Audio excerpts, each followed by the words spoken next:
Terminal Jaya Abadi bukan sekadar tempat naik turun penumpang, tapi juga sarang ketakutan yang diselimuti aroma bensin dan asap rokok.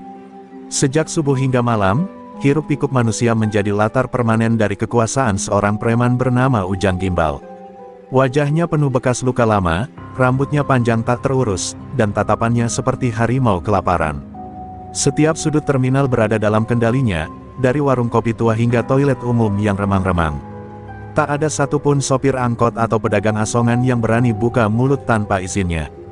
Setiap pagi, Ujang berjalan seperti raja. Tangan kirinya menggenggam tas hitam berisi uang hasil palakan, sementara tangan kanannya tak lepas dari sebatang rokok kretek. Ia menyapa dengan bahasa keras, kadang disertai tamparan atau tendangan ringan, hanya untuk menegaskan siapa yang berkuasa. "Mana jatah gue, Bang?"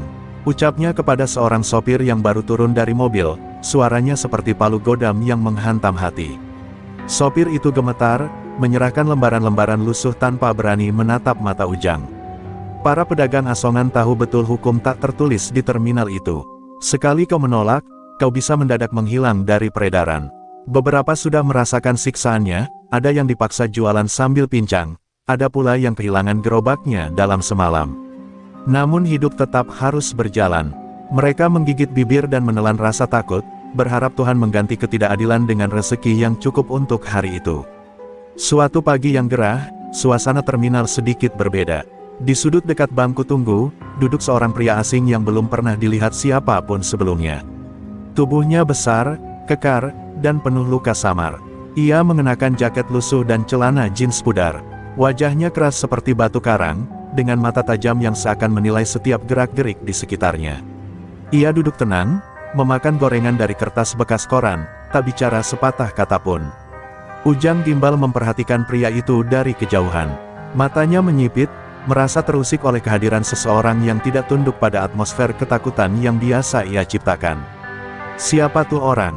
gumamnya kepada tangan kanannya, preman kurus bernama Dul Cepot. Dul hanya mengangkat bahu, "Gak kenal, Bang. Mungkin pendatang baru." Ujang mengangguk pelan, tapi dalam hatinya sudah tersulut api kecil, tak ada yang boleh merasa bebas di wilayah kekuasaannya. Beberapa sopir angkot yang memperhatikan pria asing itu mulai berbisik. "Kayaknya bukan orang sembarangan," ujar salah satu sopir. "Lihat tangannya gede banget, uratnya kayak tambang kapal." Tapi tak ada yang berani mendekat atau bertanya, karena mereka tahu, makin sedikit tahu, makin aman hidup di terminal ini. Hari itu, Ujang belum bertindak.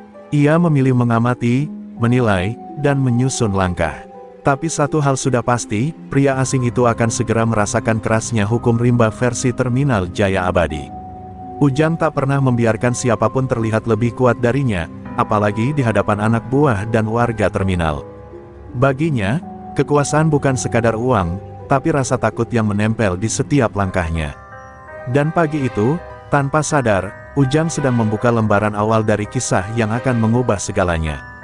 Kisah tentang benturan dua dunia, dunia kekuasaan premannya dan dunia masa lalu brutal seorang mantan petinju yang telah lama mengubur sisi gelapnya.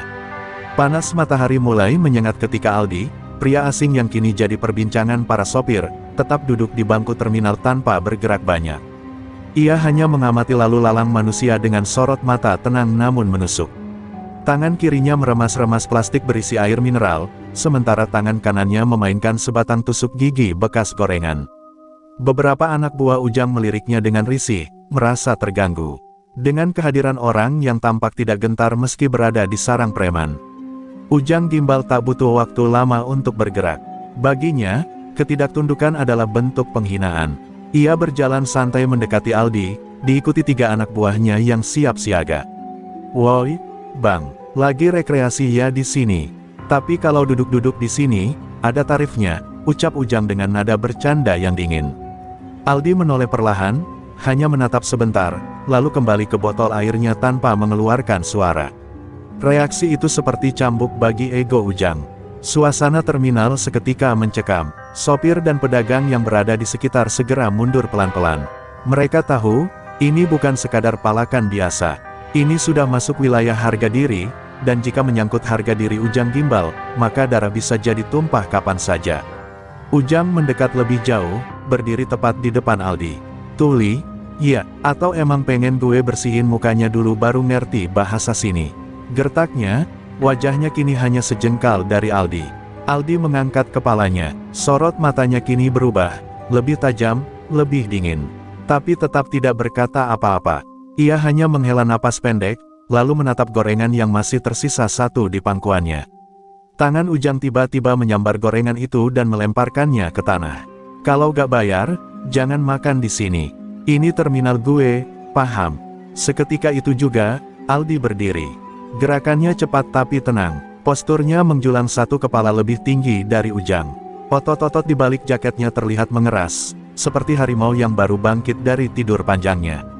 Para penonton mulai berbisik, sebagian mengangkat ponsel, siap merekam kejadian yang mungkin jadi viral.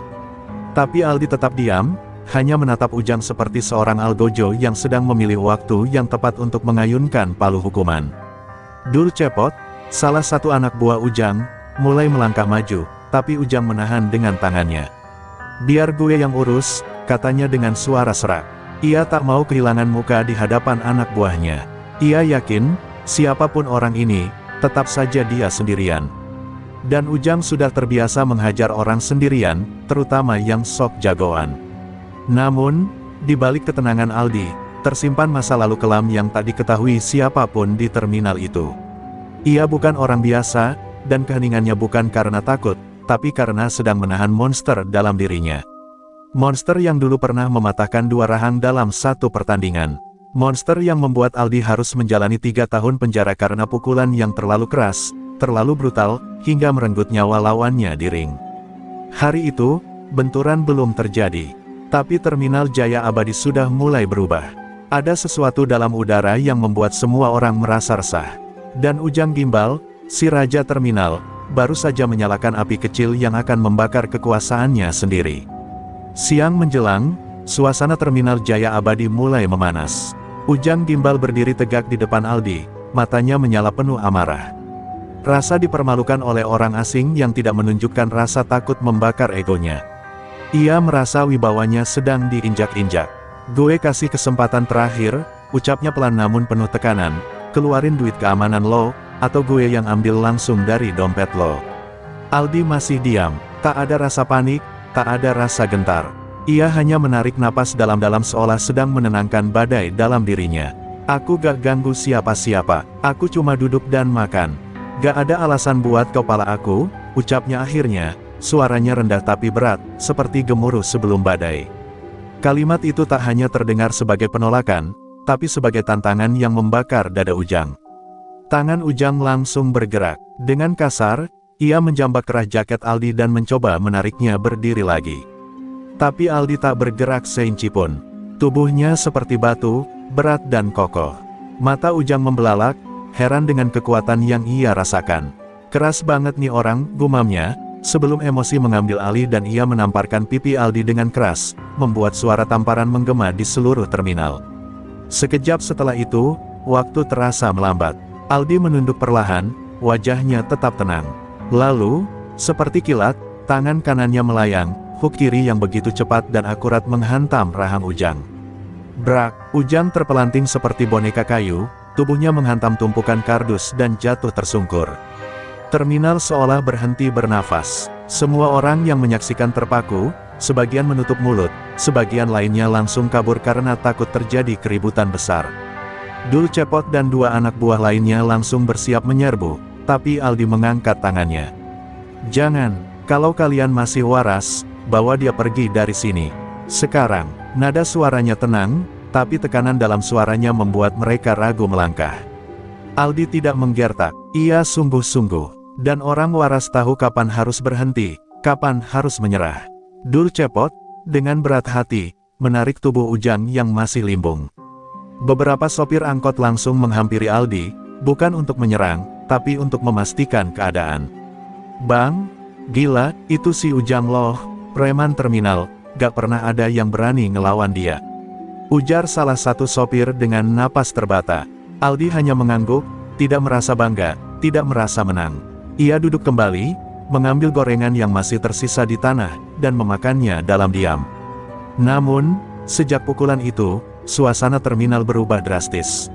Tidak ada lagi suara lantang dari Ujang Gimbal. Tidak ada lagi ancaman atau palakan siang itu. Semua orang hanya bisa bertanya-tanya, siapa sebenarnya Aldi? Dari mana ia datang? Dan apa yang sedang ia sembunyikan di balik ketenangan mematikan itu? Sementara Aldi kembali duduk seolah tak terjadi apa-apa, dalam pikirannya terngiang suara keras dari masa lalu, suara pelatihnya, suara wasit, dan jeritan lawan yang tak pernah bangun lagi. Ia tidak ingin menjadi monster itu lagi. Tapi dunia seperti terminal ini, terkadang memaksa monster untuk bangun dari tidur panjangnya. Terminal Jaya Abadi seperti terkena kutukan. Sejak Ujang Gimbal ditumbangkan oleh Aldi dengan satu pukulan, semua aktivitas berubah kaku. Para sopir angkot kini bicara dengan bisik-bisik, pedagang asongan saling melirik cemas, dan anak buah Ujang mendadak menghilang dari peredaran. Tidak ada lagi suara bentakan atau palakan yang biasanya menjadi musik latar harian terminal. Seisi terminal tahu, ini bukan sekadar perkelahian. Ini adalah tanda bahwa raja mereka telah tumbang. Nama, Aldi, mulai menyebar seperti api yang menjilat ilalang kering. Itu orang, bro, matanya kayak jagal. Satu pukulan doang, Ujang kayak ditabrak truk. Cerita seorang kernet sambil bergidik. Katanya dia mantan petinju, pernah masuk penjara, gara-gara pukulan mautnya bunuh orang di ring. Berita itu menyebar, entah dari mana asalnya, tapi setiap orang yang mendengar langsung percaya. Sorot mata Aldi dan caranya berdiri cukup jadi bukti bahwa dia bukan orang biasa. Di sisi lain, Ujang Gimbal murka. Ia tidak hanya kalah secara fisik, tapi juga kehilangan muka di hadapan anak buah dan pengikut setianya. Di sebuah warung kecil dekat bengkel, Ujang merintih sambil mengompres rahangnya yang masih nyeri. Dia harus dibikin nyesel pernah datang ke sini, gumamnya penuh dendam. Dul Cepot hanya diam, masih terbayang bagaimana Aldi berdiri seperti patung hidup yang siap memukul kapan saja. Ujang menghubungi seseorang. Bang Ardi, aku butuh bala bantuan.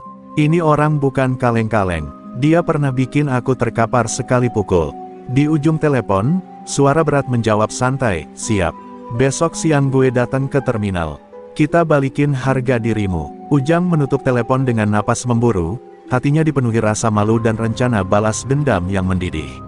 Sementara itu, Aldi duduk di pojok terminal, tetap tenang seperti batu karang diterjang ombak.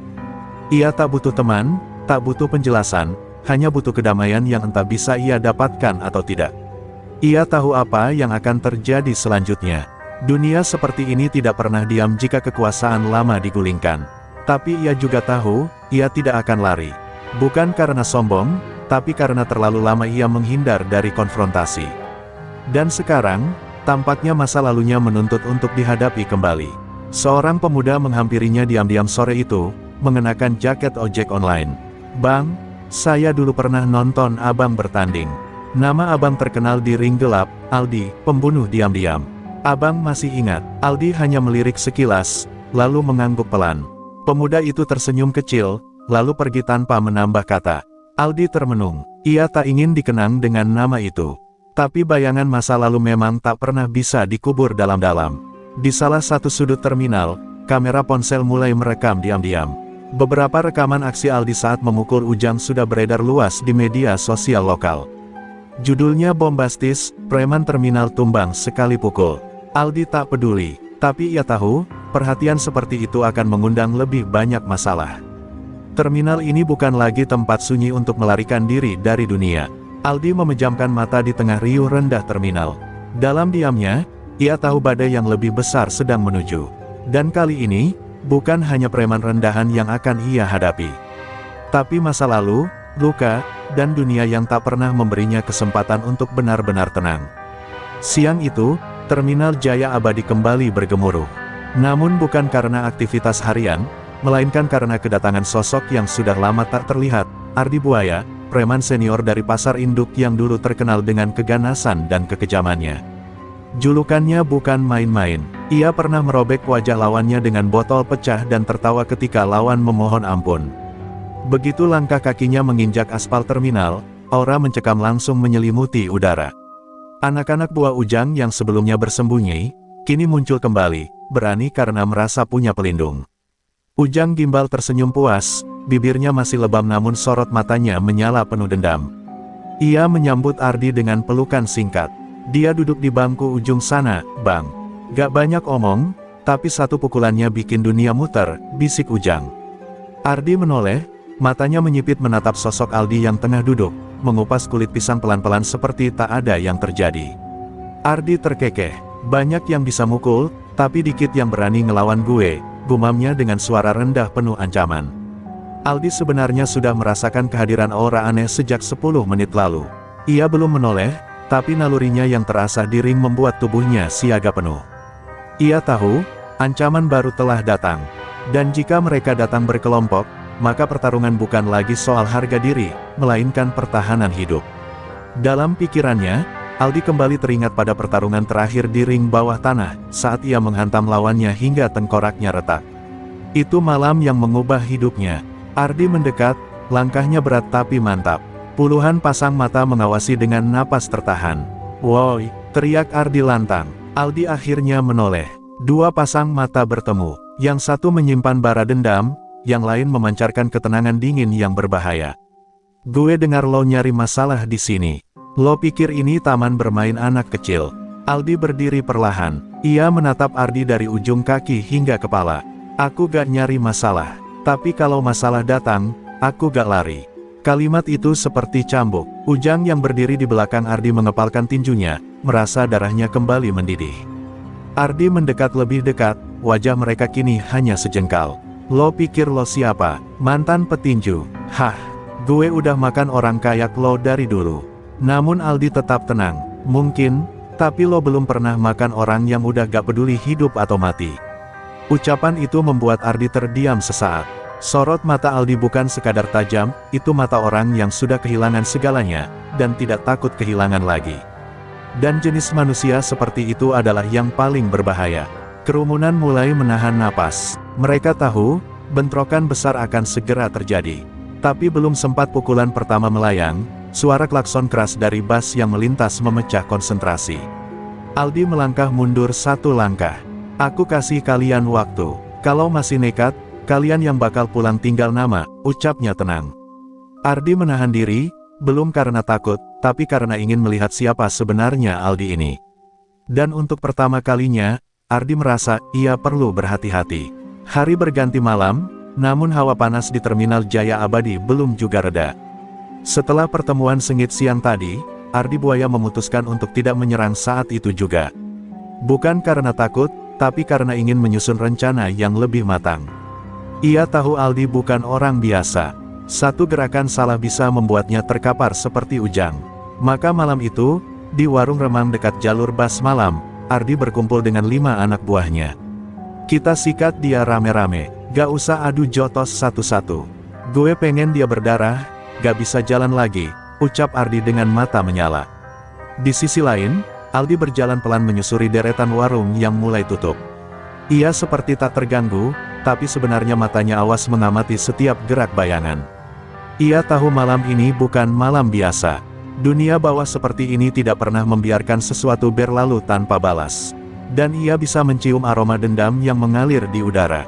Bukan dari satu orang, tapi dari banyak. Aldi berhenti di dekat pos jaga kosong, punggungnya bersandar pada dinding. Ia menunggu. Tidak lari, tidak sembunyi. Sekitar pukul 11 malam, suara langkah tergesa terdengar. 6 orang datang dari arah selatan terminal, membawa besi, rantai, dan tongkat kayu.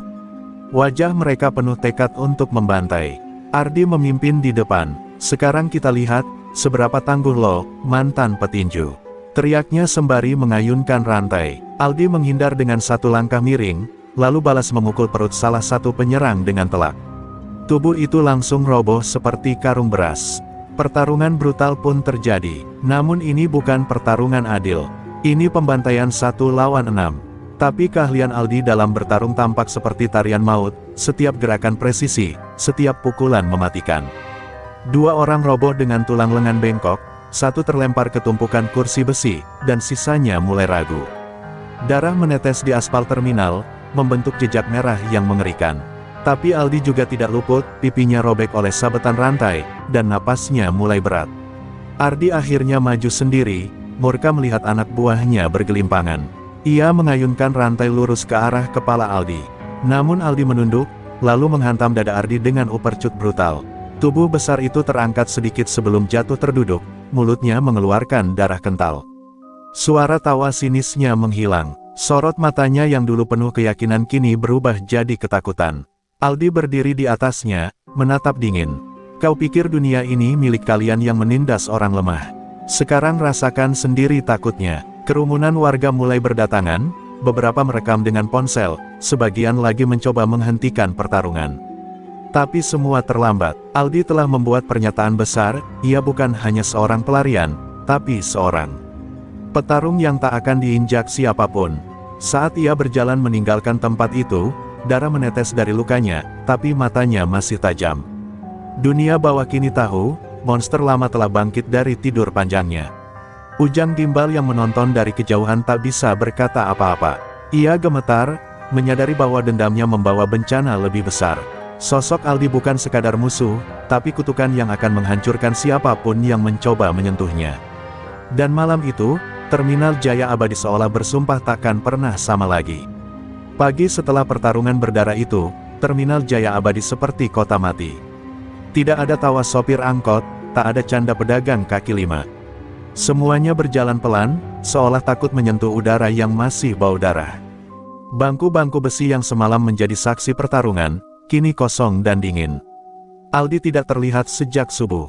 Beberapa orang bilang ia dibawa tukang becak ke klinik terdekat dengan luka sobek di pipi dan lengan memar. Tapi tak seorang pun berani memastikan, Aldi seperti hantu, datang diam-diam dan menghilang tanpa jejak. Namun peristiwa itu tak hanya menggetarkan terminal, tapi juga memicu gelombang besar di dunia preman Jakarta. Video pertarungan Aldi melawan Ardi dan 5 anak buahnya viral semalaman. Puluhan ribu penonton menyaksikan rekaman brutal itu, membuat nama Aldi kembali menggema di dunia yang pernah ia tinggalkan. Tapi yang paling gentar bukan orang-orang biasa, melainkan para preman senior yang mengenalnya dari masa lalu, saat ia masih menjadi Aldi Jagal Ring. Di sebuah kafe gelap di Kemayoran, 2 orang mantan petarung sedang menyaksikan video itu di layar ponsel. Salah satunya, berambut putih dan bertato naga di leher, berdecak pelan. Dia balik, gue pikir dia udah mati atau kabur ke luar negeri. Temannya, lebih muda dan bertubuh kekar, menyahut lirih, kalau dia udah mulai gerak lagi, semua harus hati-hati. Dulu, sekali Aldi ngamuk, ring jadi kuburan. Mereka tahu, kehadiran Aldi bisa mengganggu keseimbangan kekuasaan preman di Jakarta. Dan beberapa orang tidak akan tinggal diam. Sementara itu, Aldi duduk di emperan klinik kecil dekat rel kereta. Tangannya diperban, pipinya dijahit 5 jahitan. Ia menatap langit dengan pandangan kosong. Dalam pikirannya, suara sorak-sorai ring bawah tanah masih terngiang. Suara wasit, suara tulang retak, dan suara seorang pria yang dulu memohon nyawanya, semua muncul lagi. Aldi menghela napas. Ia tidak ingin kembali ke dunia itu. Tapi dunia itu yang terus menariknya kembali. Dan setelah malam berdarah di terminal, ia tahu satu hal, damai tidak akan pernah datang tanpa perang. Di terminal, Ujang Gimbal terdiam di pojokan. Ketakutannya berubah jadi rasa bersalah. Ia tak menyangka dendamnya justru membuka pintu neraka. Ardi Buaya sekarang dirawat di rumah sakit, beberapa anak buahnya patah tulang. Dunia mereka jungkir balik hanya karena satu pria yang ingin hidup tenang. Tapi Ujang tahu, tidak ada jalan mundur. Dia harus dihentikan, atau kita semua habis, katanya pada Dul Cepot. Namun di dalam hatinya sendiri, Ujang sadar, mungkin, Aldi bukan orang yang bisa dihentikan. Tak lama kemudian, sebuah mobil hitam berhenti di ujung terminal. Keluar dari dalamnya seorang pria tua dengan jas hitam dan tatapan tajam seperti elang. Namanya Ganda, siluman, mantan pengatur wilayah pelabuhan yang kini kembali aktif. Ia mendengar tentang Aldi, dan datang bukan untuk berdamai. Ia tahu, Aldi membawa pengaruh. Dan pengaruh adalah ancaman bagi orang-orang yang hidup dari ketakutan. Saat Aldi berjalan kembali ke terminal malam itu, semua mata menoleh. Tak ada yang bersuara, bahkan langkah kucing pun bisa terdengar jelas. Ia berdiri di tengah terminal, seperti raja tanpa mahkota. Tapi dari kejauhan, Ganda siluman mengawasi dari dalam mobil, matanya menyipit. Kalau dia tidak pergi, maka dia akan aku kubur di tempat ini, bisiknya pada sopirnya. Malam kembali menyelimuti terminal Jaya Abadi. Tapi kali ini, bukan hanya dingin yang merambat di udara, melainkan juga bisik-bisik rencana busuk. Ganda siluman mulai menggerakkan catur gelapnya. Ia tidak langsung menantang Aldi secara terbuka, karena ia tahu Aldi bukan lawan sembarangan. Maka ia menempuh jalan lain, menyusupkan orang-orangnya ke dalam terminal, memancing Aldi keluar dari persembunyian, lalu menghancurkannya saat lengah. Kita buat dia lelah, lalu kita habisi sekali pukul, ujar Ganda kepada anak buahnya, pria bertubuh kecil dengan tatapan mata tajam bernama Rojak Tikus. Rojak Tikus memulai aksinya malam itu. Ia menyebarkan isu bahwa Aldi adalah buronan dari ring bawah tanah yang pernah membunuh petarung muda asal Surabaya. Desas-desus itu menyebar cepat, dibumbui kebohongan, diperkuat dengan foto-foto lama Aldi yang penuh darah. Beberapa pedagang mulai resah, bahkan sopir angkot mulai menjaga jarak. Aldi kini bukan hanya ditakuti, tapi juga dicurigai. Itu yang Ganda inginkan, menciptakan isolasi. Namun Aldi bukan orang bodoh. Ia merasa gerakan aneh di sekitar terminal, mata-mata asing, dan tatapan curiga yang tak biasa. Ia menyadari, sesuatu sedang dipersiapkan. Tapi ia tak memilih kabur. Justru ia semakin mantap berdiri di tengah terminal, seolah ingin berkata, kalau kalian mau datang, datanglah. Aku tidak akan mundur. Sikapnya ini justru membuat Ganda semakin gelisah. Musuh yang tidak bisa ditekan oleh ketakutan adalah musuh paling berbahaya. Sementara itu, Ujang Gimbal terjebak di persimpangan batin. Ia melihat perubahan suasana terminal, dan mendengar rencana besar Ganda untuk menjebak Aldi. Tapi ia mulai dihantui rasa bersalah. Kalau Aldi jatuh, bukan cuma dia yang habis. Terminal ini juga bakal jadi medan perang, pikirnya. Ia mulai mempertimbangkan sesuatu yang tak pernah terpikir sebelumnya, memperingatkan Aldi. Malam itu, Aldi duduk di pojokan warung kopi, memandangi sisa luka di tangannya. Ujang datang dengan langkah ragu. Tanpa banyak basa-basi, ia duduk dan menunduk. Gue gak datang buat nyari ribut, tapi lo harus tahu. Ganda siluman udah turun tangan. Mereka mau jebak lo, mereka gak main bersih, ucapnya lirih. Aldi menoleh, matanya tak menunjukkan keterkejutan. Hanya ada ketenangan, namun di balik itu, ada bara yang mulai menyala. Terima kasih, jawab Aldi pelan. Tapi aku tidak pernah takut pada jebakan. Aku cuma takut, kehilangan kendali. Kalimat itu membuat Ujang terdiam. Ia akhirnya sadar, Aldi bukan hanya petarung, tapi manusia yang memikul beban masa lalu yang berat. Mungkin terlalu berat, dan ketika orang seperti itu kembali masuk ke dalam arena, dunia sekitarnya hanya punya dua pilihan, tunduk atau hancur. Di sisi lain, Rojak Tikus dan anak buahnya mulai menyiapkan skenario besar. Mereka akan menculik salah satu pedagang terminal yang dekat dengan Aldi, lalu memancingnya ke tempat sepi. Di sana, mereka akan menghabisinya, merekamnya, dan menjadikan video itu peringatan. Tapi satu hal yang mereka lupa, Aldi bukan orang yang bisa dikendalikan dengan cara murahan.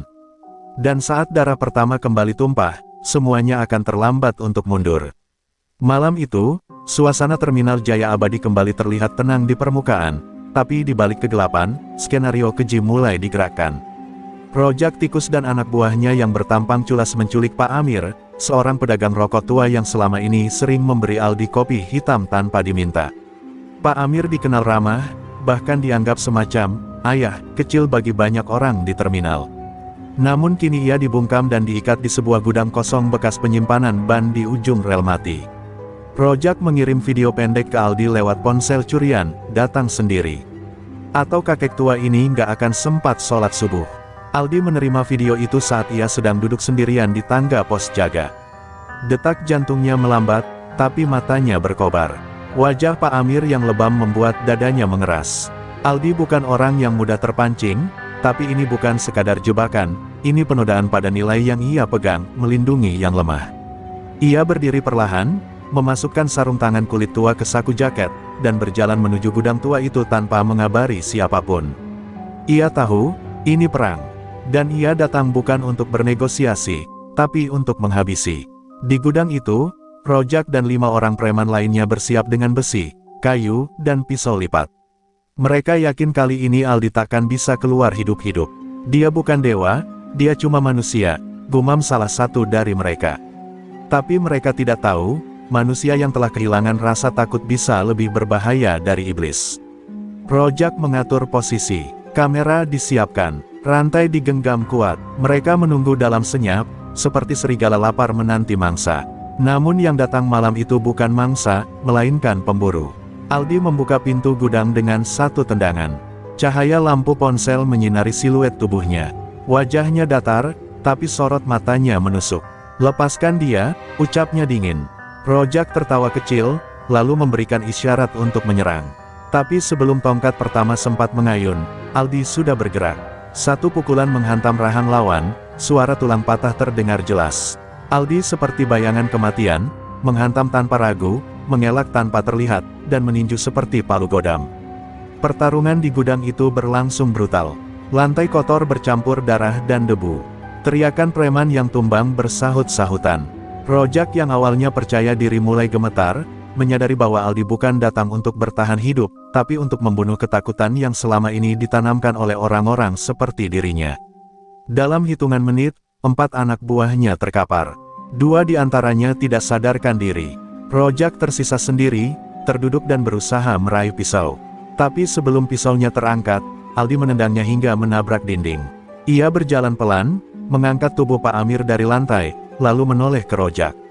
"Kalau kalian menyentuh orang yang tidak bersalah lagi, aku pastikan kalian semua tidak akan bangun esok hari." Suaranya tak meninggi, tapi lebih tajam dari bilah manapun. Rojak tak mampu menjawab, matanya nanar, nyalinya menguap, dan untuk pertama kalinya dalam hidupnya, ia tahu apa itu takut mati. Aldi meninggalkan gudang dengan Pak Amir di pundaknya. Darah menetes dari ujung dagunya, tapi langkahnya mantap. Ia tahu, setelah ini ganda siluman tidak akan tinggal diam. Dan Aldi pun tak akan lagi bersabar. Ini bukan soal terminal, ini bukan soal dendam, ini soal keadilan yang selama ini diinjak oleh orang-orang yang menyebut dirinya penguasa jalanan. Dan Aldi, sang mantan petinju brutal, kini bukan sekadar bangkit, tapi siap menghapus nama-nama lama dari sejarah kekuasaan gelap Jakarta. Pagi itu, Terminal Jaya Abadi tampak seperti kuburan.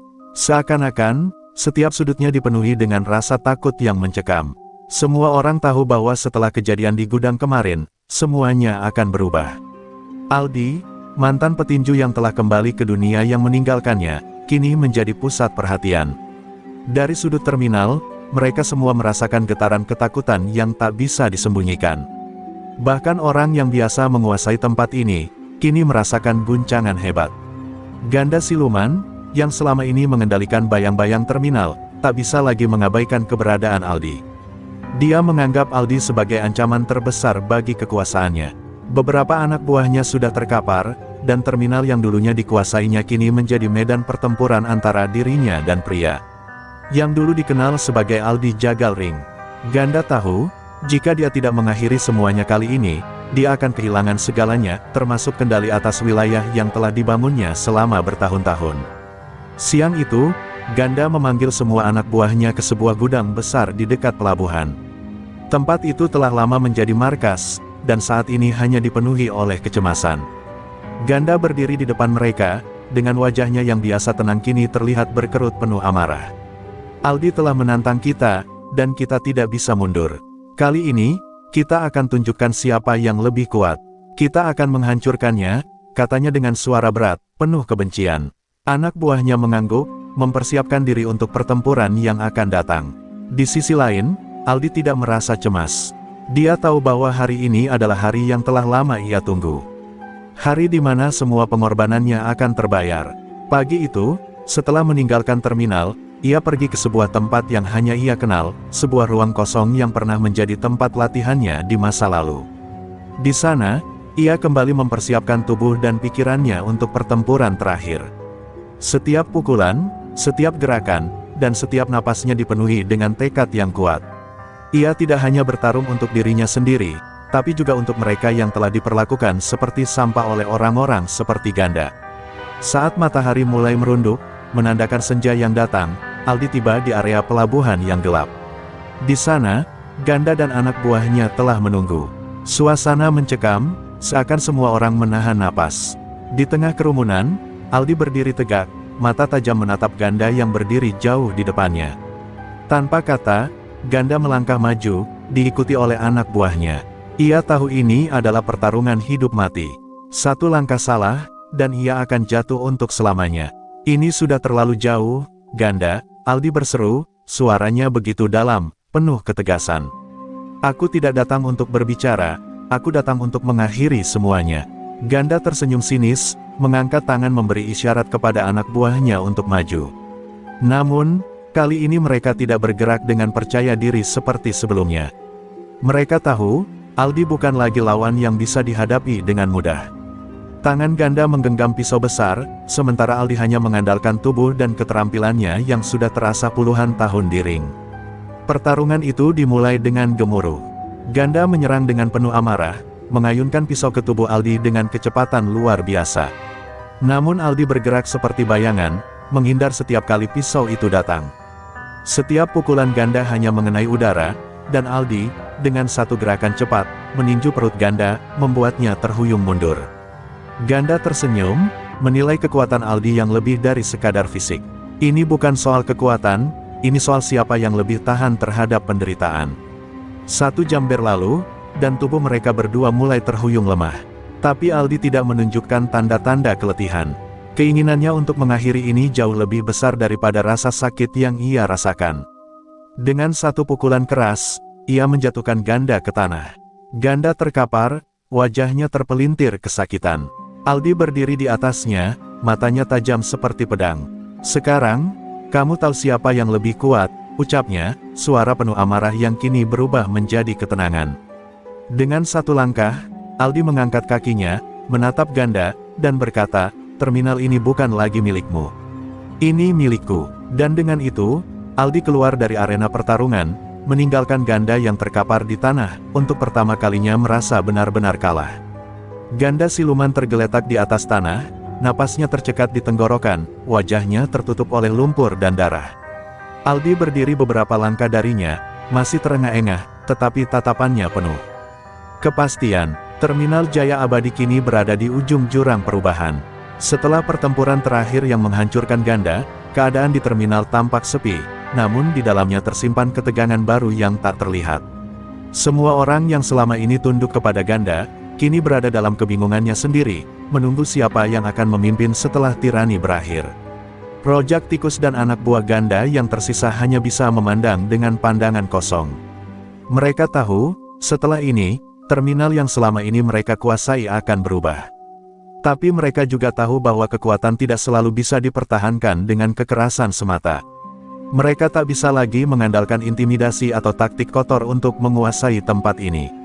Wajah mereka pucat, hilang segala keberanian yang dulu pernah mereka miliki. Aldi telah menghapus semua ketakutan itu dengan satu pukulan terakhir yang mengubah segalanya. Aldi menghela napas panjang, berusaha menenangkan diri setelah pertarungan yang melelahkan. Ia menatap Ganda yang tergeletak di depannya, tubuhnya lemah dan tak berdaya. Keputusan untuk mengalahkan Ganda bukan hanya tentang mempertahankan dominasi, tetapi lebih pada menuntaskan kesalahan yang telah dilakukan oleh orang-orang seperti Ganda.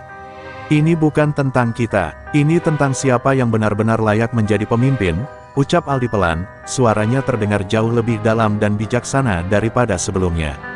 Kali ini, ia bukan hanya seorang petarung, tetapi seorang yang memimpin dengan prinsip. Pak Amir, yang beberapa jam lalu masih terikat di gudang, kini sudah kembali berdiri di sisi Aldi, meski tubuhnya masih gemetar. "Anak muda, lo sudah benar. Ini bukan sekadar pertempuran fisik, ini tentang membebaskan orang-orang di sini dari ketakutan yang selama ini mengikat mereka." Ia menepuk bahu Aldi dengan bangga.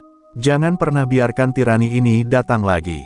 Kamu sudah tunjukkan bahwa orang seperti Ganda tidak punya tempat di sini." Aldi hanya mengangguk, matanya menatap kosong ke arah para preman yang tersisa. Namun meskipun kemenangan telah diraih, Aldi tahu bahwa tidak semua masalah akan selesai begitu saja. Ada banyak pertanyaan yang harus ia jawab. Apa yang akan terjadi dengan terminal ini? Siapa yang akan memimpin? Dan bagaimana semua ini akan berlanjut? Ia tahu, meskipun Ganda telah jatuh, tidak berarti semuanya berakhir.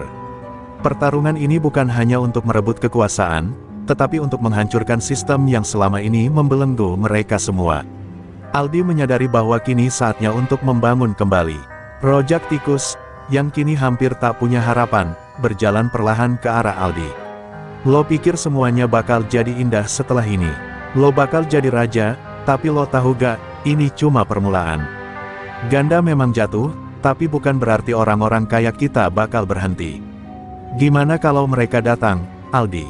Suaranya terdengar penuh ketakutan, namun masih ada secuil kebanggaan yang tersisa.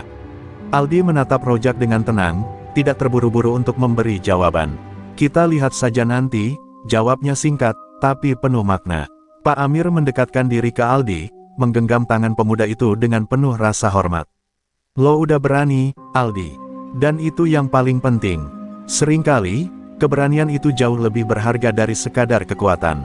Aldi hanya tersenyum tipis, namun senyum itu bukan hanya untuk Pak Amir, tetapi untuk dirinya sendiri.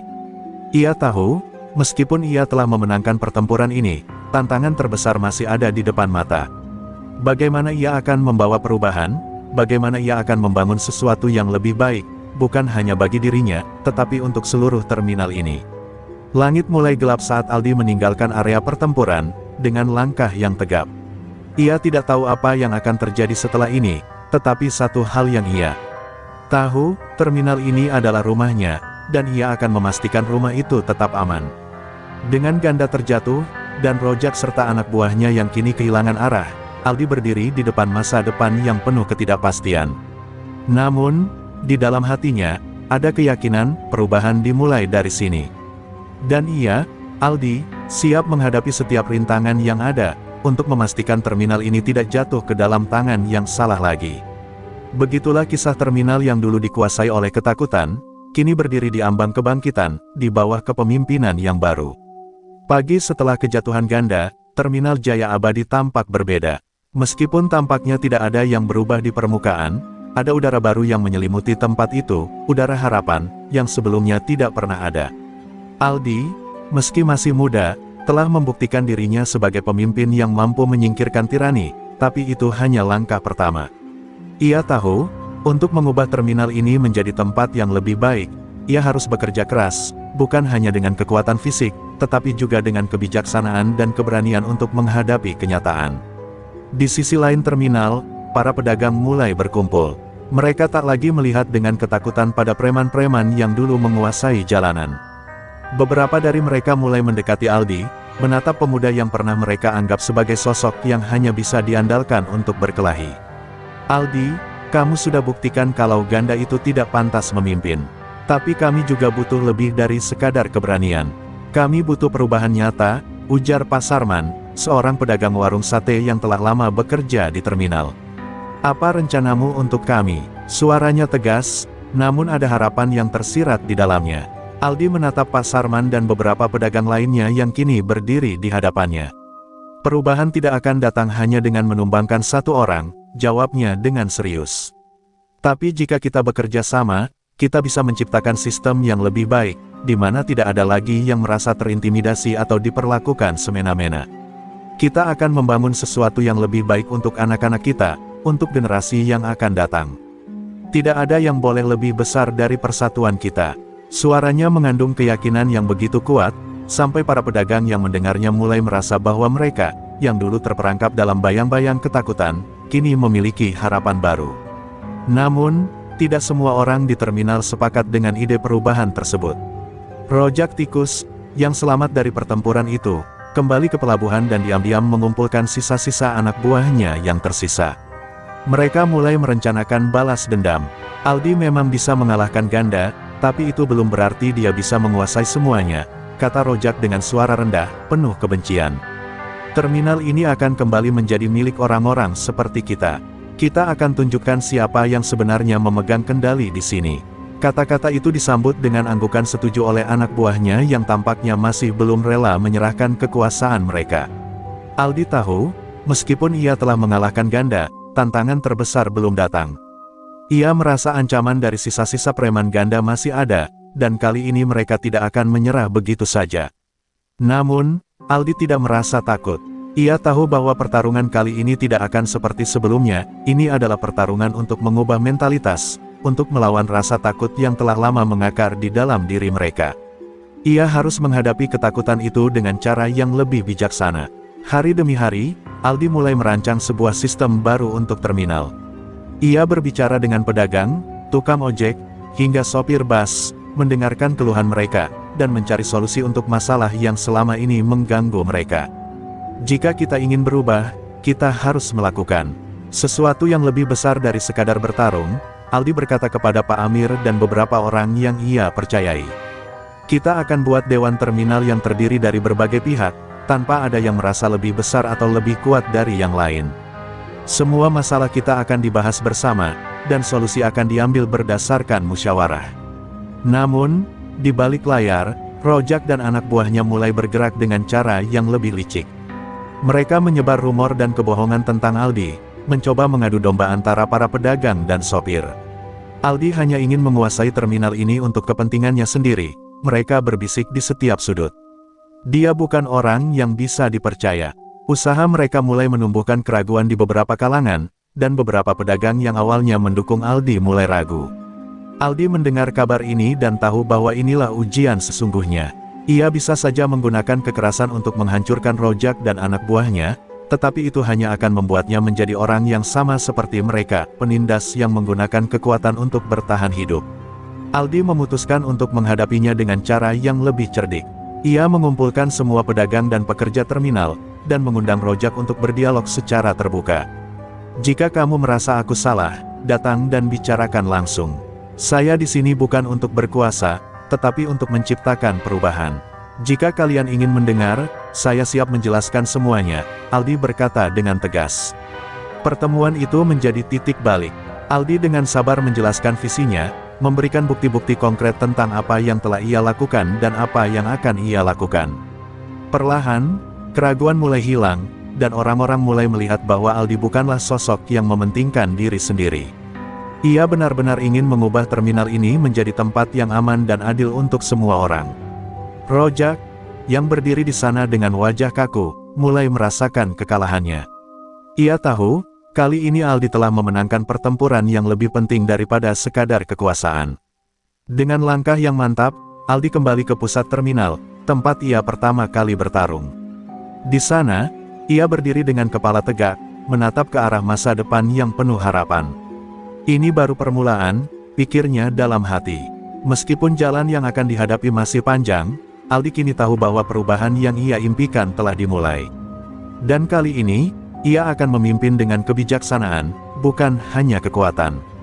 Malam itu, udara di Terminal Jaya Abadi terasa begitu tegang. Setelah pertemuan yang penuh emosi dengan Rojak dan anak buahnya, Aldi merasa bahwa segalanya telah mencapai titik balik. Namun, meskipun ia merasa telah berhasil mengatasi sebagian besar masalah, ia tahu bahwa ada satu ujian terakhir yang harus ia hadapi.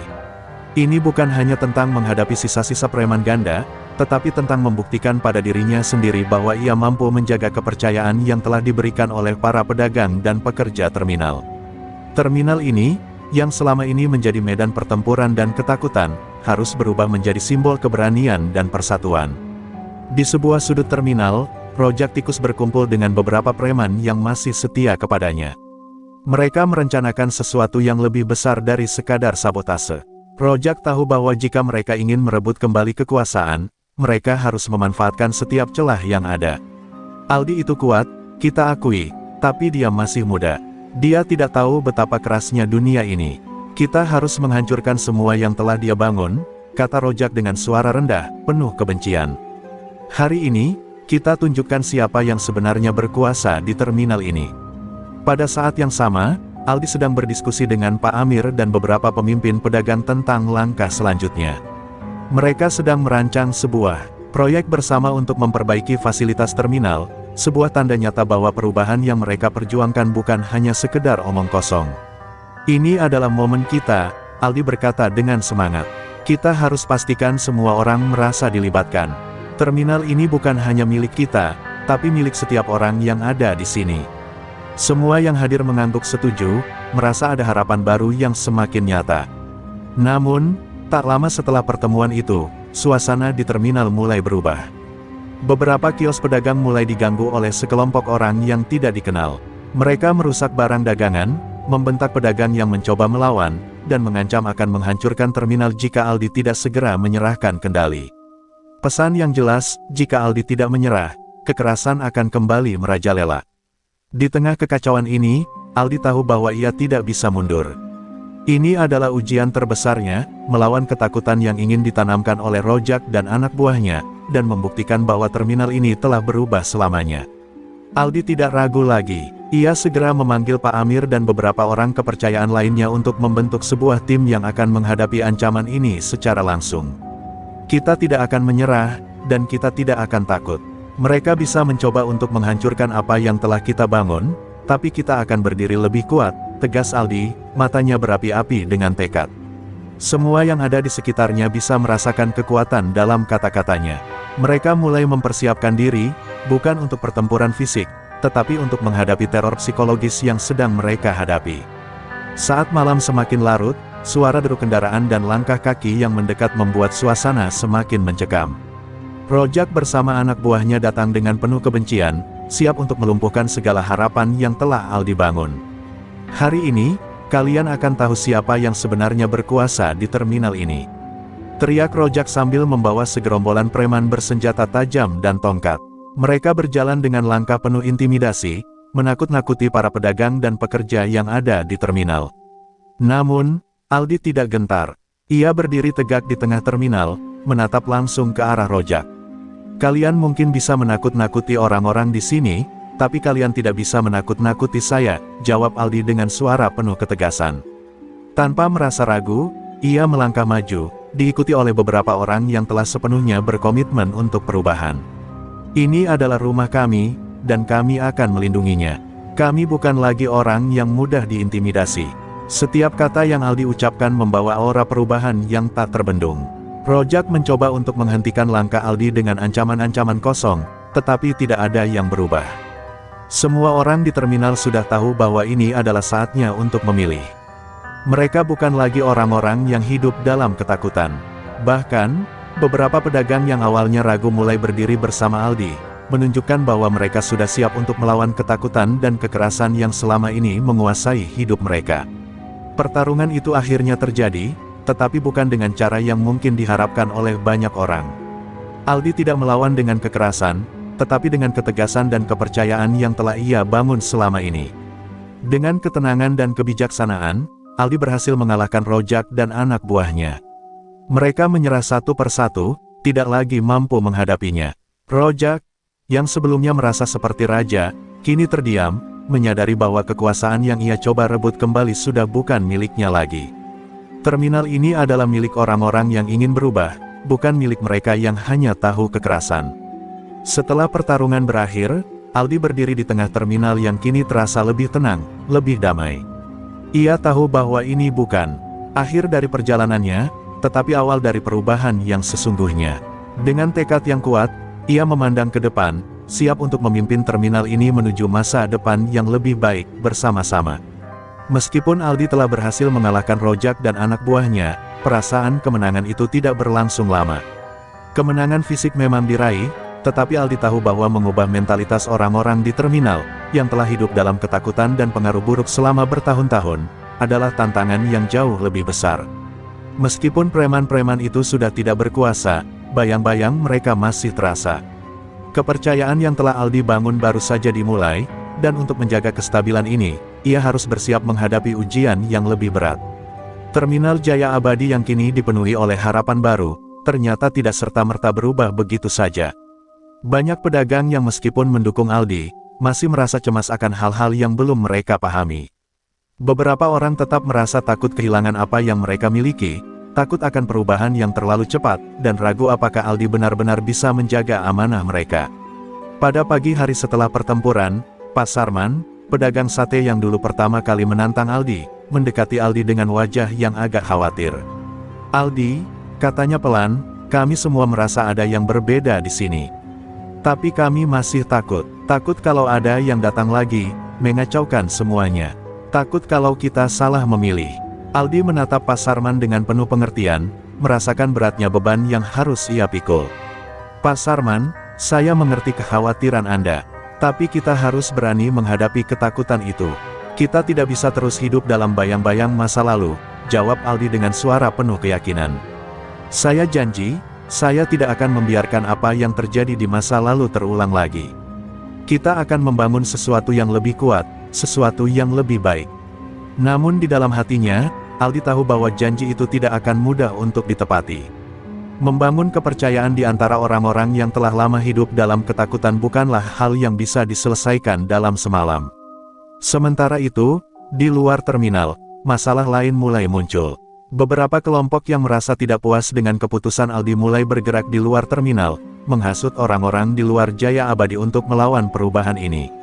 Mereka menyebarkan rumor bahwa Aldi hanya mencari keuntungan pribadi dan bahwa perubahan yang ia usulkan hanya akan menguntungkan beberapa pihak saja.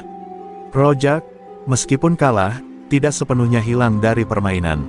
Ia masih memiliki koneksi dan pengaruh di kalangan orang-orang yang selama ini merasa dirugikan oleh kekuasaan Aldi. Keadaan semakin panas, dan Aldi tahu ia harus bergerak cepat untuk memadamkan api yang mulai menyebar. Hari-hari setelahnya menjadi semakin sulit bagi Aldi. Bahkan para pedagang yang awalnya mendukungnya mulai goyah. Beberapa dari mereka mulai ragu apakah benar Aldi bisa membawa perubahan tanpa mengorbankan sesuatu yang penting. Aldi merasakan ketegangan itu semakin memuncak. Ia harus segera menemukan cara untuk mengatasi ketidakpercayaan yang kini mulai muncul di antara orang-orang yang telah ia harapkan akan mendukungnya. Ini lebih berat dari yang saya kira, pikir Aldi saat ia berdiri di atas terminal yang mulai terasa sepi.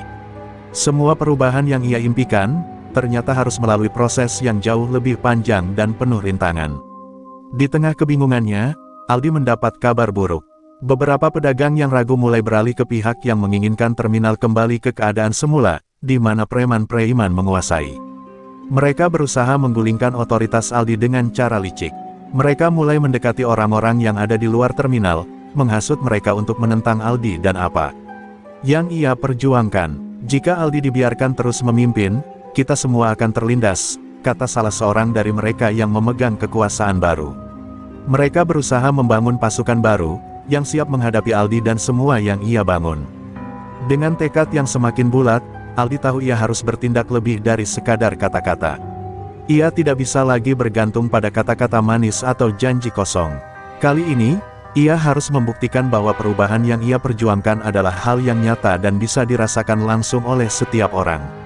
Saya tidak bisa menyerah sekarang, gumamnya pada diri sendiri saat menatap matahari terbenam di atas terminal. Ini bukan hanya tentang saya, ini tentang semua orang yang sudah berjuang bersama saya. Kami tidak akan mundur. Keputusan besar akhirnya diambil. Aldi mengumpulkan semua orang yang mendukungnya, dan kali ini bukan hanya untuk diskusi. Ia memimpin sebuah aksi nyata, mengajak mereka untuk bersama-sama berpartisipasi dalam program kebersihan dan pembenahan terminal yang belum selesai. Aldi tahu bahwa perubahan yang sesungguhnya tidak akan datang hanya dari perlawanan terhadap preman-preman, tetapi dari kebersamaan dan partisipasi aktif seluruh masyarakat terminal. Ini bukan hanya tentang membangun terminal yang lebih baik. Ini tentang membangun kita semua, kata Aldi dengan penuh semangat, mengajak semua orang untuk bergerak bersama. Langkah Aldi kali ini adalah bukti bahwa ia tidak hanya berbicara, tetapi bertindak. Dengan bergerak bersama, para pedagang dan pekerja terminal mulai merasakan perubahan yang nyata. Mereka bekerja bersama untuk memperbaiki fasilitas, menciptakan lingkungan yang lebih aman dan nyaman. Perlahan, mereka melihat bahwa Aldi bukan hanya seorang pemimpin, tetapi juga seorang pejuang yang bersedia berkorban demi perubahan yang lebih baik. Tetapi Aldi juga tahu, perjalanan ini belum selesai. Ujian terbesarnya belum datang. Kali ini, ia harus memastikan bahwa semua yang telah ia bangun tetap bertahan di tengah badai yang akan datang. Pagi itu, suasana terminal Jaya Abadi terasa berbeda. Beberapa minggu setelah aksi kebersihan dan pembenahan yang dipimpin Aldi, terminal mulai menunjukkan perubahan yang signifikan. Jalan-jalan yang dulunya kotor kini bersih, lampu penerangan yang tadinya remang-remang kini terang benderang, dan para pedagang, yang dulu merasa terancam, kini mulai bekerja dengan tenang. Namun, di balik ketenangan itu, Aldi tahu bahwa angin perubahan tidak selalu diterima dengan lapang dada. Ada sekelompok orang yang merasa kehilangan kendali, dan mereka mulai merencanakan balas dendam. Ini adalah ujian terbesar Aldi, menghadapi musuh yang bukan hanya melawan dengan kekerasan, tetapi dengan cara yang jauh lebih licik dan mengancam. Salah satu pemimpin kelompok yang tidak puas dengan perubahan ini adalah Dharma, seorang pedagang yang dulunya bekerja sama dengan Rojak.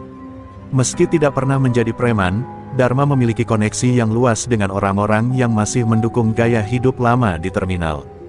Ia merasa bahwa sistem baru yang dibangun oleh Aldi akan menghancurkan cara hidup mereka yang sudah ada selama bertahun-tahun. Aldi memang pintar, tapi dia tidak tahu siapa musuh sesungguhnya.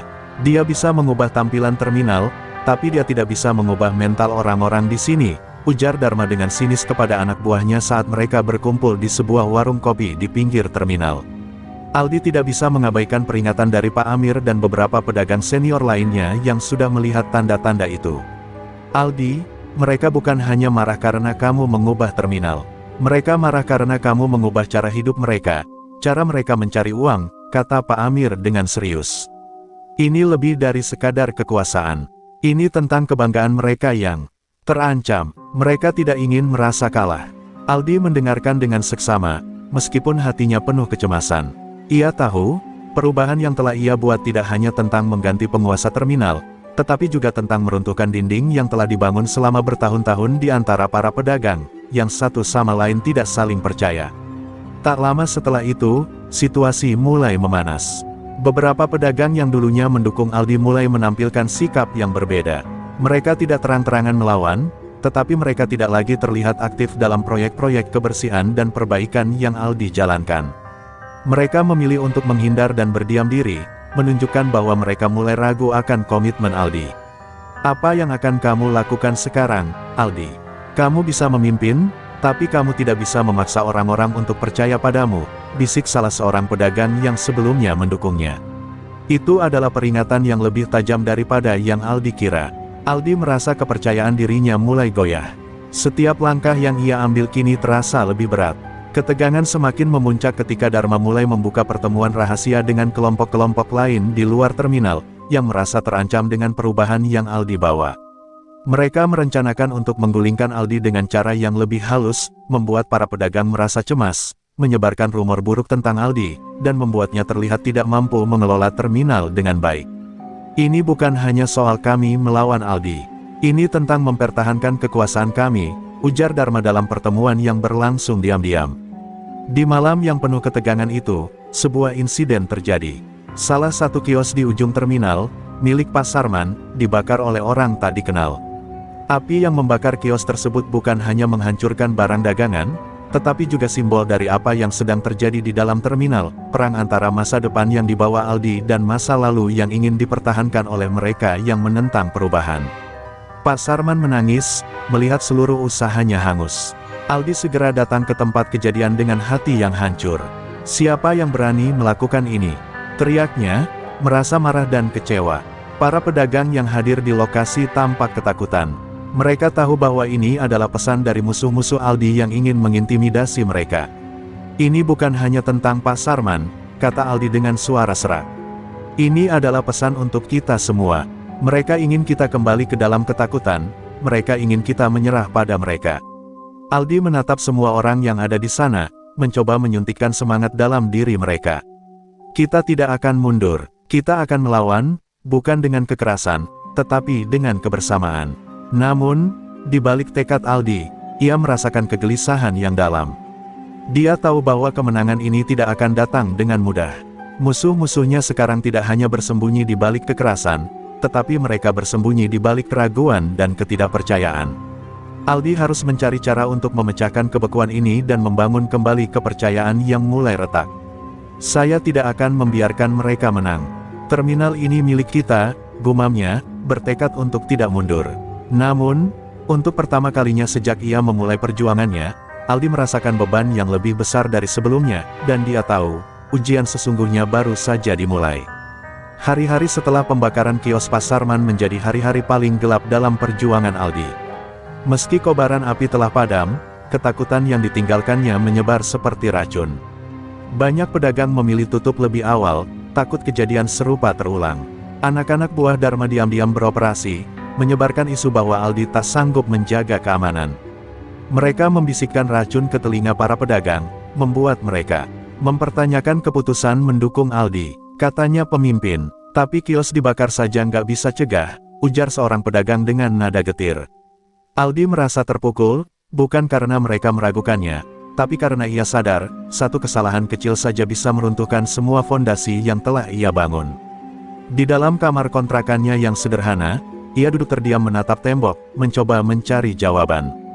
Ia tidak pernah menyangka bahwa perjuangan ini akan sampai pada titik ini, saat orang-orang yang ia lindungi justru mulai meninggalkannya perlahan.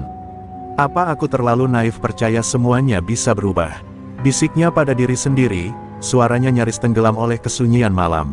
Sementara itu, Dharma semakin berani. Ia mulai mendekati para sopir angkot dan kernet yang selama ini netral.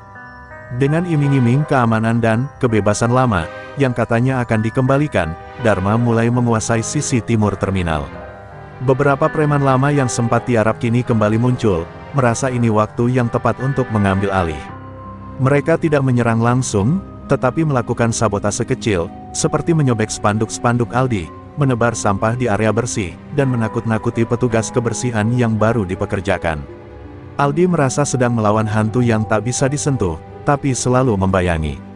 Pak Amir, satu-satunya orang tua yang masih berdiri di samping Aldi, suatu sore menemuinya dengan mata yang sayu. "Aldi, saya sudah tua, tapi saya tahu ini bukan soal siapa yang lebih kuat. Ini soal siapa yang bisa bertahan lebih lama. Kau sedang diuji bukan hanya sebagai petarung, tapi sebagai pemimpin sejati," katanya perlahan. Kalimat itu menggema di kepala Aldi, seperti tamparan sekaligus pelukan. Ia sadar, ini bukan lagi pertarungan fisik seperti dulu di ring tinju. Ini adalah pertarungan mental, kepercayaan, dan hati. Malam harinya, Aldi pergi sendiri ke kios yang terbakar. Bekas arang dan serpihan kayu masih berserakan. Ia jongkok, mengambil salah satu pecahan kayu, dan menggenggamnya erat. Di tengah keheningan, ia menangis, bukan karena takut, tapi karena frustrasi. Semua yang ia perjuangkan terasa sia-sia. Tapi di tengah isak itu, ia mendengar suara kecil dalam dirinya, suara masa lalunya di ring, saat ia hampir tumbang, namun memilih bangkit. Kala itu biasa, tapi menyerah. "Bukan Aldi namanya," katanya pelan, memantapkan hatinya. Keesokan paginya, Aldi muncul kembali ke terminal, kali ini dengan tatapan berbeda. Wajah lelahnya digantikan dengan sorot mata tegas. Ia mendatangi satu persatu pedagang yang ragu, menyapa dengan tenang, menanyakan kabar mereka. Ia tidak banyak bicara, tetapi kehadirannya menjadi simbol bahwa ia belum menyerah. Perlahan, satu dua orang mulai kembali menyapanya dengan hangat. Aldi tahu, perlawanan terhadap ketakutan tidak datang lewat pidato, tapi lewat ketekunan dan ketulusan yang konsisten. Namun Dharma belum berhenti. Ia merencanakan langkah besar, menyabotase pasokan logistik untuk kios-kios di terminal, agar para pedagang menyalahkan Aldi sepenuhnya. Jika rencana itu berhasil, maka posisi Aldi benar-benar akan runtuh. Aldi mendapat kabar itu dari seorang sopir yang diam-diam simpati padanya. Ia kini tahu, pertarungan besar sudah di ambang pintu. Dan kali ini, bukan hanya reputasinya yang dipertaruhkan, tapi juga masa depan seluruh terminal Jaya Abadi. Aldi berdiri di tengah terminal, memandangi langit yang mulai mendung. Ia tahu badai sedang menuju, dan ia tidak tahu apakah akan menang atau tidak. Tapi satu hal yang ia yakini, ia tidak akan mundur. Karena di balik semua keraguan dan luka, Aldi menemukan sesuatu yang lebih kuat dari kekuasaan, cinta dan tanggung jawab pada orang-orang yang telah percaya padanya. Dan untuk itu, ia siap melawan, apapun risikonya.